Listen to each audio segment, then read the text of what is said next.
So I'm watching this here right now. I got here with an ad though. I'm gonna watch the ad though. I'm gonna get some bread though. Visit your Jeep. No. Yeah. Oh, dear Heavenly Father. Hello, hello, hello. Welcome back to the channel. We are back in action. And because I hate myself, I decided to torture myself today. Shameless plug, but today in the Discord server, me, Peyton, Mox, and a couple other people decided to watch every single Ric Flair match since WrestleMania 24. Well, let me make a quick correction. Every televised Ric Flair match since WrestleMania 24. So no, I wasn't able to get my hands on the Hulk Hogan Australia tour, which Ric Flair was very frequent on, and there were a couple of TNA house shows that weren't included here.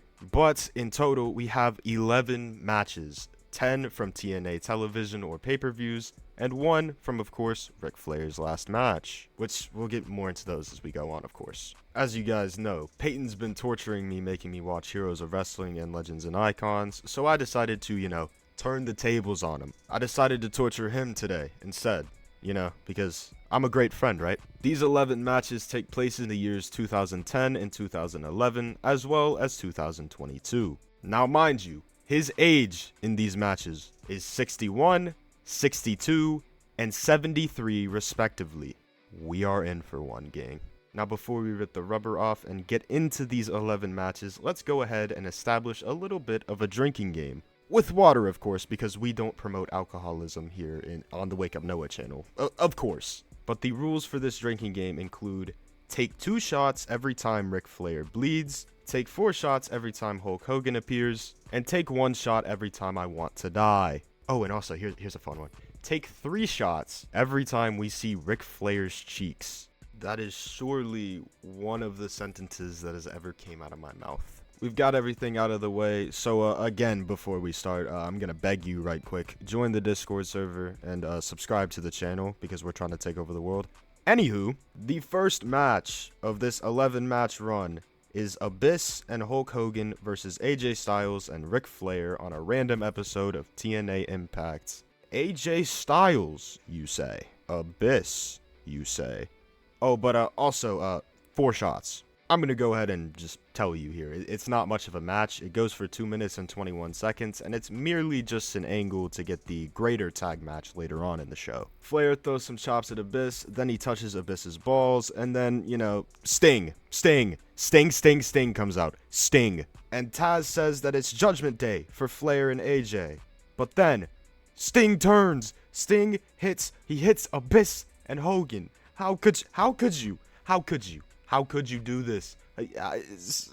No! And during this angle, we saw Flair hit Hulk Hogan with the softest unprotected chair shot you could possibly see. And we're breaking out the Zetric scale once again, as we do. It's the only out of 5 rating scale that you should ever listen to when it comes to professional wrestling or just anything in general. And I'm gonna go ahead, I'm gonna rip it off, and I'm gonna tell you this is 0 Zetrics because we can't really rate it because it went 2 minutes and 21 seconds and wasn't actually a match. The actual match would come later on in a no disqualification tag match, including the same participants. This one went a whole 7 minutes and 55 seconds, however, before that, we got a couple of angles. The only one we're going to talk about, though, includes Ric Flair saying that he doesn't care if it's in Universal Studios or in heaven, and that it is on site with Hulk Hogan. Sure, yeah. AJ Styles was also there, but I don't remember what he said, to be honest. But anyways, we get into the match, and oh my goodness gracious, what a starting lockup. I always wondered what it would be like if my grandpas got in a fight, And during this match, he used the blade! He used the blade, brother! He used it! And that's 2 shots for you. Ric Flair bled. And I'm gonna be honest, this was a masterclass of ass. Flair had that boy Abyss in the good boy position. And then a little later on in the match, Hogan got the weight belt because, again, it's a no DQ match, so he can do whatever he wants, and it's Hulk Hogan. Creative control, brother. In all honesty, this is just elder abuse. Flair is so bloody, bro. It's disgusting. And that's a theme for this entire video. Just gonna put that out there. And I kind of noticed this in the middle of the match. Hogan's trunks look like the trunks on the quote-unquote wrestling action figures you could get from Dollar Tree. Them shits are disgusting. And then, oh my god, what a clothesline bump by Flair. Jeez Louise. And these Flair bumps are so insane, man. Fuck. I gotta do this shit for 9 more matches after this. I'm scared every time he takes a bump because it seems like he's about to die. Like, it's scary, bro. And, what a big boot by Hogan. He almost got close to Flair's face. He was this close to getting close, you know? And, Abyss and Hogan went off a black hole slam because I don't think Hogan could do the leg drop at this point. It's 2010. And, I'm gonna be honest. Brother, I'm gonna give this one 1 Zetric out of 5. And I'm giving them this rating, and it's sort of generous, because AJ and Abyss were actually kind of working. Now, mind you, not really, but, it could have been worse. Next.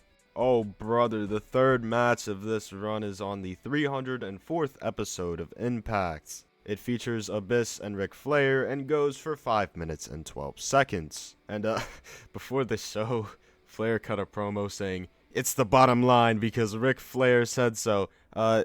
Shut up. Who is he feeling like? Cause I know it sure as hell ain't Stone Cold Steve Austin, brother. Anyways, this match had Hulk Hogan's Hall of Fame ring on the line. And I'm not gonna hold you, I was kinda scared that Ric Flair was gonna die on that back body drop bump because that was just scary. But, Taz said that this is what the TNA fan base wanted. Taz, I don't think this is what the TNA fan base wanted in 2010. And, I'm gonna save you the bullshit. Flair bled again, so go ahead and take 2 more shots. And Flair can already barely walk, and it's 2010, so can you imagine how it's gonna be 12 years later? Anyways, Abyss hits a slam when Flair went up top. Yeah, Flair's bumping his ass off, and then he does the flop bump. And then the commentators said something about it equaling ratings, and, gang. Abyss versus Ric Flair in 2010. Does this equal ratings? I don't think so. And then, we're getting to the finish, and there was a ref bump, and then, he's pulling his cock out! Oh, it's brass knucks. Anyways, brass knucks straight to the hog of Abyss. And Ric Flair beats Abyss in 2010. And then Flair drops the brass knuckles, and Earl sees him drop the brass knuckles, and then... Sorry, I just hit my fucking mic. The, decision is reversed. Oh, boy. I hated this shit. So, Zetric scale rating. What are we gonna rate it? The boys collectively came to an agreement that we were gonna give this shit -3 Zetrics. I never want to watch this again. That's for sure. Allegedly, it was 5 minutes. It wasn't. It felt like at least 15. But, anyways, can somebody burn this shit and never show it to anybody ever again? Next! Our 4th match to discuss includes Jay Lethal and Ric Flair at Victory Road 2010. Victory Road is notoriously... you know, a car crash of a pay-per-view, whether it was 2009 or 2011. And I'm gonna be honest, this match wasn't that bad. This was actually pretty damn good. And before this, we watched Flair and Lethal's little woo-off, the legendary woo-off. And I'm gonna be honest, if we didn't watch that, I don't think I would have been able to make it through the rest of the matches. So that was pretty peak, and it gets 5 Zetrics. And might I add, the Fortune name sucked, by the way. Anyways, getting into the actual match, it actually wasn't bad. Again, like, it really wasn't. These two have chemistry. Could you imagine that? Jay Lethal and Ric Flair have chemistry? That's random as hell. Hey, Ric Flair, don't climb up to the top rope there. You might get lost, says a commentator. I can't remember which one. I didn't write it down in my notes. But, mind you, Ric Flair took a superplex in 2010. You cannot tell me he wasn't at least kind of trying. And there was a point where Ric Flair was dragging Jay Lethal by his trunks, and I thought we were going to see Ric Flair backshots, but we in fact did not. We saw a little something later, but we'll get to that. Flair is just so slow because, you know, he's 60. But Jay Lethal was actually working around it. And of course, because it's Earl Hebner, he had to just put himself over during this match. He had to put himself over. And we got quote-unquote street style from Ric Flair. Yeah, alright, Taz. And there was nothing street style about what we saw next, because we saw bare old man cheeks. I don't want to do this anymore. All the optimism that I had after the woo-off, I completely lost. And it was over pretty soon after we saw that. So, yeah, Flair taps to the figure 4. Oh my god, storytelling, OMG. End me, please. And, you know, it was okay, actually. Jay Lethal, he really worked. He worked his ass off and he carried the match. The only problem was the fact that I had to see old man cheeks.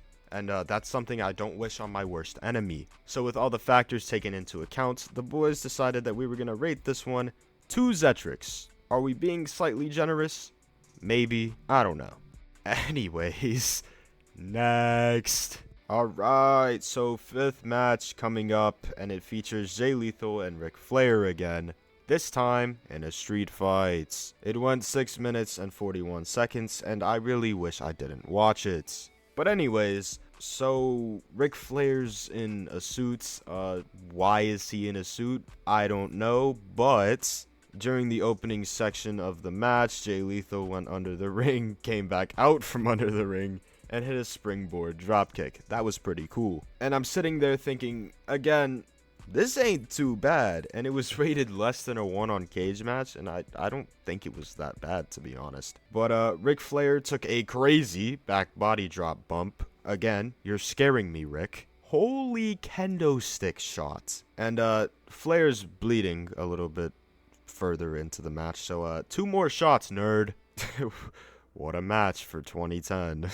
And then the shadow box spot, he flops, you know the drill. Why is Doug Williams out there? He came out there for whatever reason. I'll tell you why here in a second. But holy cookie sheet spots, and then another shadow box spot, so we got it twice in one match. We're really being spoiled here. And then Jay Lethal was stripping his clothes again, because of course he was, and he strips him down to his underwear from the suit. I'm really hating my existence right now. This is surely something. And then Jay Lethal uses his belt. This is elder abuse. That's what this is. This is elder abuse. We get some more damn Flair bumps because, you know, it's Ric Flair. We're gonna get the Flair bumps. And you ever look at Ric Flair and think, damn, he's a good option for the hardcore division. God bless. And Doug Williams, for whatever reason, I'm not too caught up on the TNA lore at this point, breaks up Jay Lethal pin, and then Ric Flair's cheeks are out again. No. And Flair won off of a Doug Williams belt shot when the referee's back was turned, but it's a street fight, so why did you need the ref to be distracted? I don't know. Whatever. That's one of the matches I've seen of all time, and it wasn't that bad in comparison, but it sucks still. It was pretty damn bad. The boys decided on a collective Zetric scale rating of -1 Zetric. The first Jay Lethal Flair match was definitely better. Maybe we're being a little bit harsh, but I don't really give a shit. It's my video. I'm gonna rate it how I want to rate it. Anyways, the next match, we get into Mick Foley versus Ric Flair in a last man standing match in 2010. Please, save me. Please, just save me. Make it stop. Please. Just make it stop. And while we were doing our watch along, we randomly skipped to the Beautiful People match before and saw Angelina Love throwing it. And I sure wish we were watching that instead. But this match was the quote-unquote resolution of their differences. This is gonna stink. Foley was bleeding. Not even a minute in, just off of punches. Who thought this was a good idea in 2010? Oh, no. A barbed wire bat. And, guess what? Flair's bleeding, so, take 2 shots, nerd. And then we get a little bit more of hardcore match filler, fighting up the ramp and whatever. And, oh, good lord, what a stage bump from Mick. He almost died. That was scary. And we're supposed to be scared for Ric Flair's safety, and we're sitting here scared for Mick Foley's. Mick was working for sure, even though he's in his 50s at this point, I think. I'm not too good at math, so somebody can correct me if I'm wrong. But, they get back to the ring, and then Flair's beating the shit out of Foley with his own book, and that's kind of funny to me. And then, we get the next oh no moment of the match as Flair introduces thumbtacks, because of course he does. We were asking in the VC who we thought was gonna take the bump. I thought it was gonna be Mick at first, and spoiler alert, it wasn't Mick, it was Rick. Ow. Mind you, Ric Flair is 61 years old. And then Mick brings out a barbed wire board. Please just make it end. Just make it stop, please. I've seen enough. I felt dirty watching this. And he also, by the way, had a heart attack like a year before this. So, maybe not the smartest idea to be doing a match like this a year after something like that. But Rick says fuck what the doctor says, and he did a frog splash to Mick through a table, not the barbed wire board, a different table in the ring. And he also says fuck that doctor again, as he did the Flair bump through, or not through, on the tacks. And then for some reason Mick won off that. I don't know, man. That was just disgusting, and I never want to watch it again because it just feels like elder abuse, and I feel dirty watching it, honestly. I'm gonna give it 1.5 Zetrix. It's not a terrible match, and it's impressive that they did this at their age, but it's one of the worst things I've ever seen because of, you know, all the stuff they did, and you just have to take into account that they're 61 and like 50 respectively. That was nasty. And then, speaking of nasty, we get into Matt Morgan versus Ric Flair, and this wasn't that bad, actually. I was going into it thinking I was gonna fucking hate it, but at the beginning of the match, Flair was already selling hard for Matt Morgan, and it was a pretty serviceable match. And on commentary, they said Ric Flair has Matt Morgan's insurance policy. What?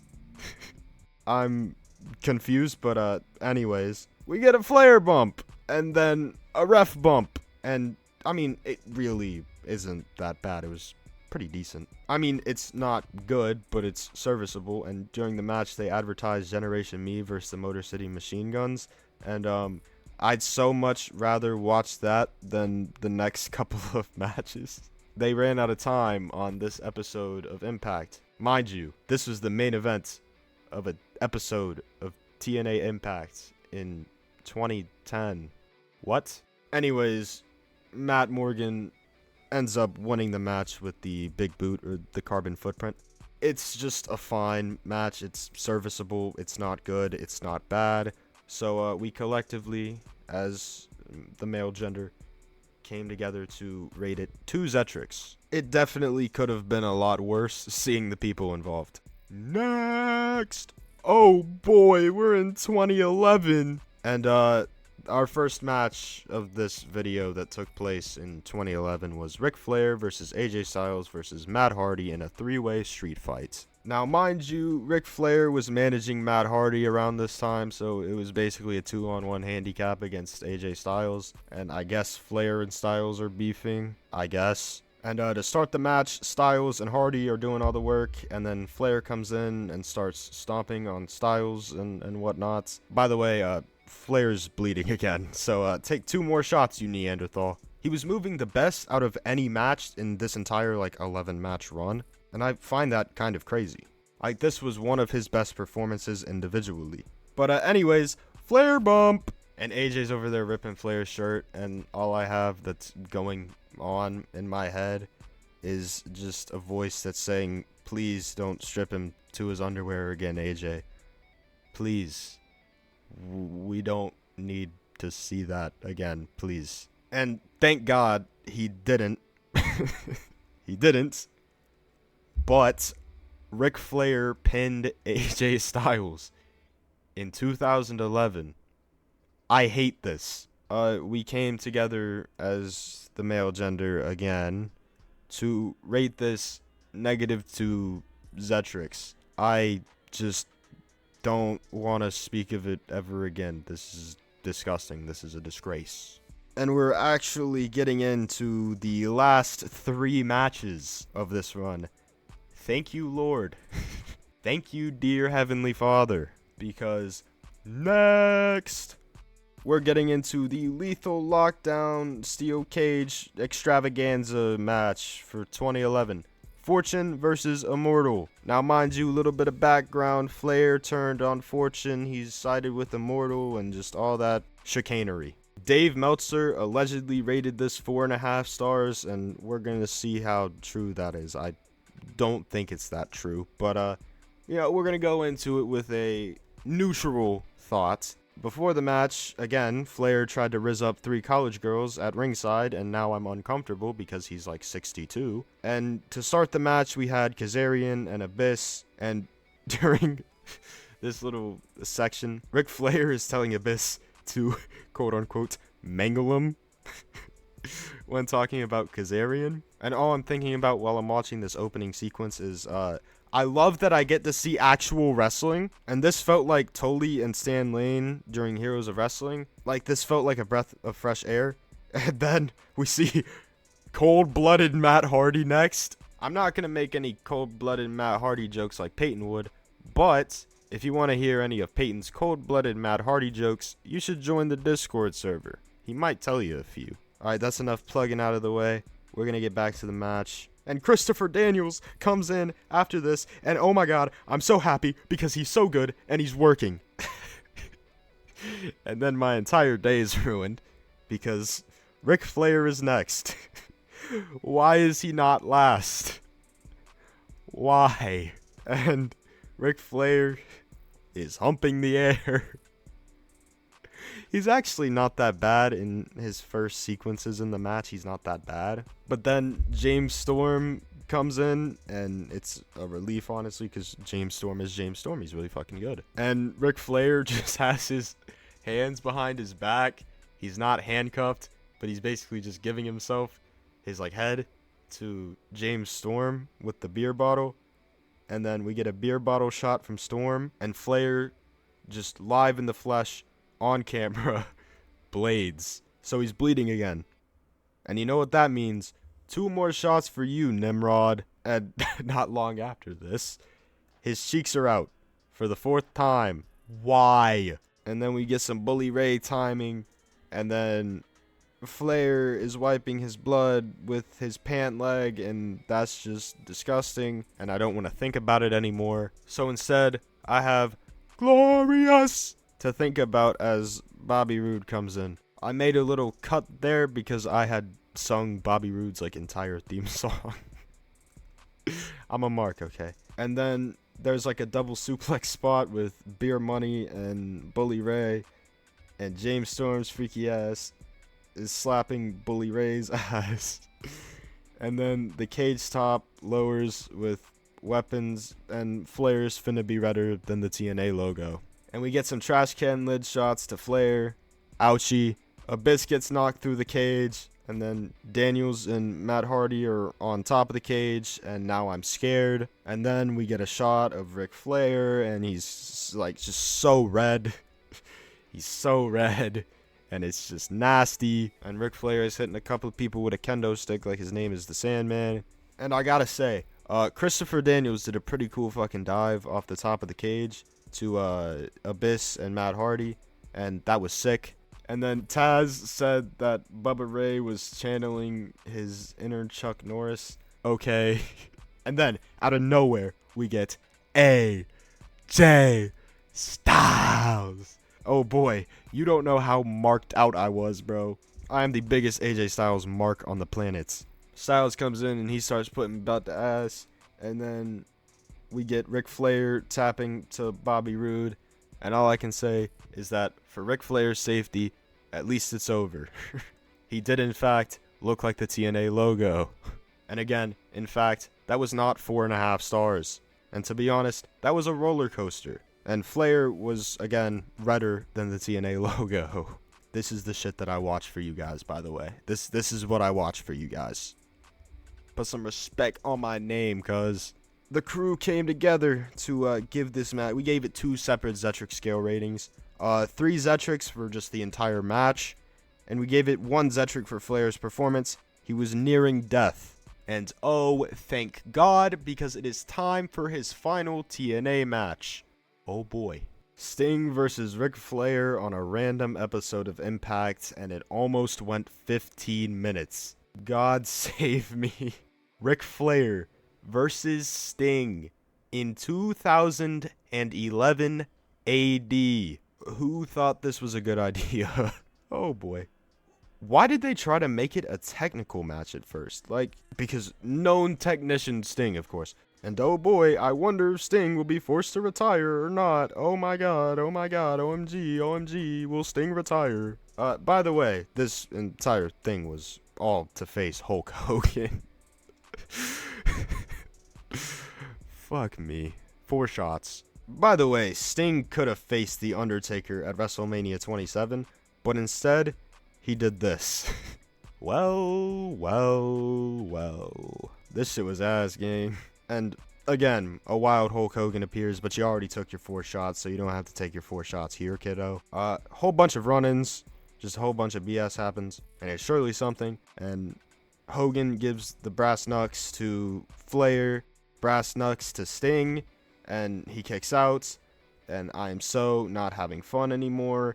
And then we get a Stinger splash into probably the worst Flair bump that we've seen this entire video. That shit was disgusting, gang. Matter of fact, this entire match was disgusting. It was completely boring. I hated every second of it. This shit made me angry, bro. And thank God, because all my troubles are solved, because Flair taps to the Scorpion sex lock or whatever it's called. I don't remember. And because this match was so boring, during this match, Peyton decided to buy Elena Black's OnlyFans. $16 a month is crazy, by the way. Anyways, this match sucks. And it was boring to balls, master. So, -4 Zetrics, fuckboy. And by the way, we got off topic and we started talking about the Man Called Sting theme song. And we looked at the top comments on the video that showed that theme song, that played it. And the top comment was somebody saying that he fucked 2 fat hookers to this song.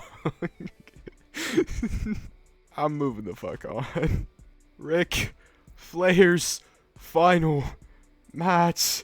Oh my god. Oh my god. Ric Flair and Andrade versus Jay Lethal and Jeff Jarrett. Oh my goodness. We're at the end. And we're in the glorious Lord's year of 2022, and it's a 73-year-old Ric Flair. Oh my goodness. And doesn't he just look in tremendous shape, man? Sarcasm, obviously. This is fucking terrible. He can barely walk, and before the match, it looked like Andrade was trying to fight Karen Jarrett. And wholly boring, by the way, just very, very boring. And Flair cannot move because, again, he's 73. And the big random decided to join the voice call for this match, and I started giggling at every joke because I'm so tired of this shit. Andrade was working his ass off because it's Andrade, and then Flair tags back in, and Jarrett is scared of Grunk, and that's Grandpa Unk for all the people that are employed that watch this video. And then we get the saggy tits showdown between Jeff Jarrett and Ric Flair. And then Random decided to state, hold on, let me search this up. Ric Flair, saggy tits. And apparently, there's a Facebook post about Ric Flair's middies, because of course there is. And Ric Flair trying to style and profile at 73 is just sad. Kill him, Unc. Don't hurt yourself now, Unc. And Lethal took the flop bump off a low blow. And this shit is just disgusting. And in the middle of the match, Jeff Jarrett gave Andrade back shots. Help me. This shit got me giggling. Oh, this dude random said that Jay Lethal looks like Gideon mixed with DeMarcus Cousins, and I'm so done, bro. I have tears in my eyes. For Ric Flair's match, there's a huge lack of, I don't know, Ric Flair, and that might be, I've got a sneaking suspicion that that's because he's 73 years old. But Jay Lethal is selling his ass off for Rick, and during the match, Ric Flair is bleeding, and that's 2 more shots for you, Gangtavious. And we got a shot of Taker, Foley, and just all these folks, and Taker just doesn't care. He's basically sleeping. This is just some crazy work. How do you got the dead man dead again? I don't know. And Flair, watch the knees, Unc. Watch the knees, Unc. I seriously thought he was finna take a superplex, but instead, a 73-year-old Ric Flair decided to just take a suplex, which makes sense, I guess. And I'm just sitting there thinking, because we're at like the 15-minute mark, maybe 20-minute mark, I don't know. Felt like a whole lot longer, so I'm just kind of spitballing on my guesstimate here. But I'm just sitting there thinking, how much longer is this gonna go? Because I don't think he can go for much longer. And this is like Udonis Haslem getting those last few minutes in the NBA. It's just not good looks. It's just not good looks. Andrade is working his ass off because, again, it's Andrade. And during the little, closing sequence, Ric Flair could barely make the tag. I used that term loosely because he didn't really make a tag. But Conrad Thompson threw Andrade those brass knuckles. Yeah, Conrad Thompson, the guy that does the podcast with JR, the insurance guy who I just found out today is Ric Flair's son-in-law. I mean, I watched this pay-per-view beforehand, and for some reason I just never got that memo. I may be stupid, but again, I never claimed to be bright. But anyways, it's really just sad because Flair can't even close his hand in a fist. But anyways, we get Nux to JEFFJARRETT, and please be over. Please be over. Please be over. I'm begging you. And the ref is dead. Mike Chioda is dead. But to the rescue, Captain Underpants over here, Dave Hebner. And what a slide in by Dave Hebner, by the way. Real good technique there. And we get a figure 4 pin, I guess. He's just fucking dead in the middle of the ring, bro. I hated it. Everyone hated that. This is elder abuse. And by the way, he literally had a fucking heart attack during the match. And that match was just disgusting. Good on Andrade for kind of just making it work, but I never want to watch this ever again. I watched this a few years ago, hated it. I hated it even more this time, and 3/4 of the match was, working their ass off for this bullshit, but it was a 26-minute match. It was disgusting.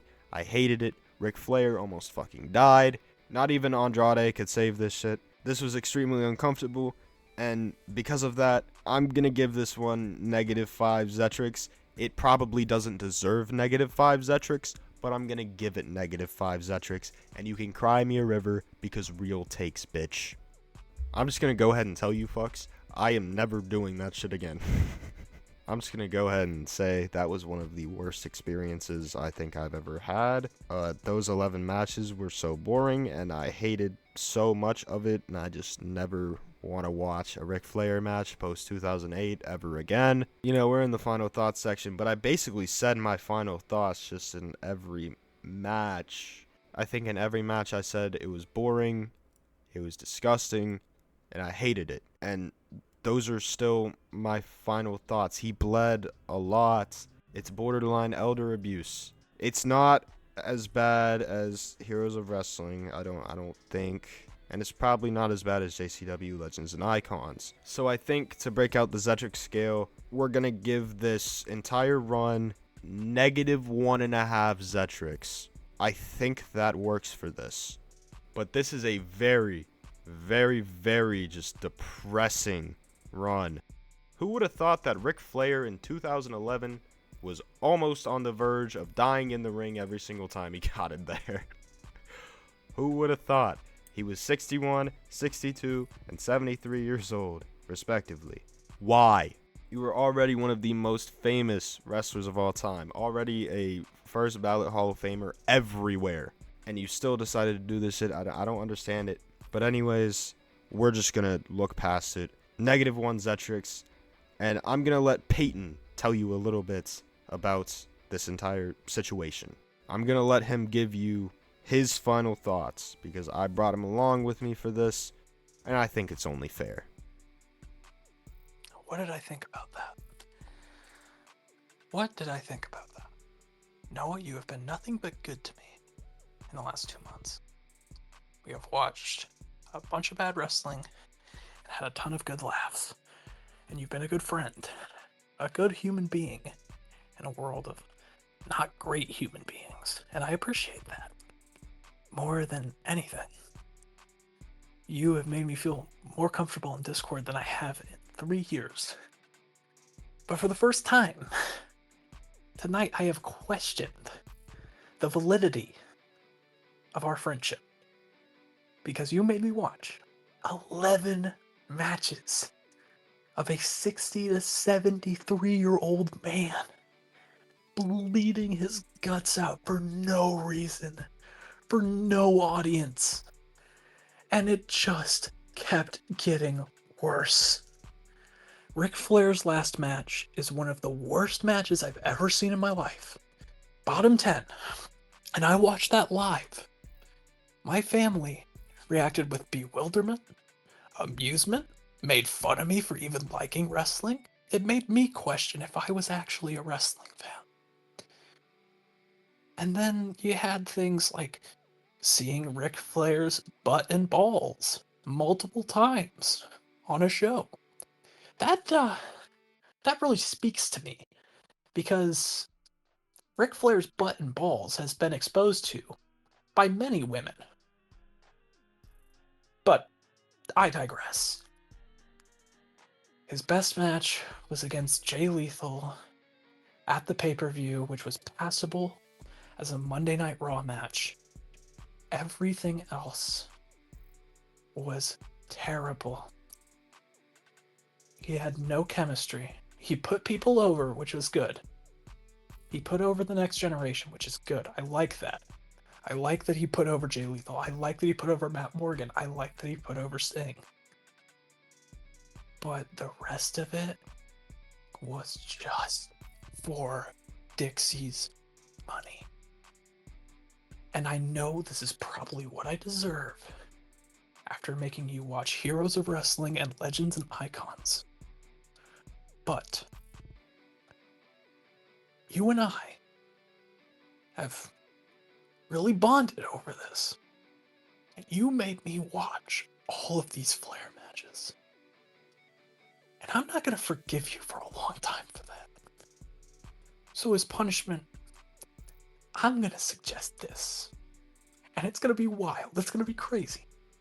But you know, it's going to be me. I am going to suggest that we watch collectively ECW December to Dismember.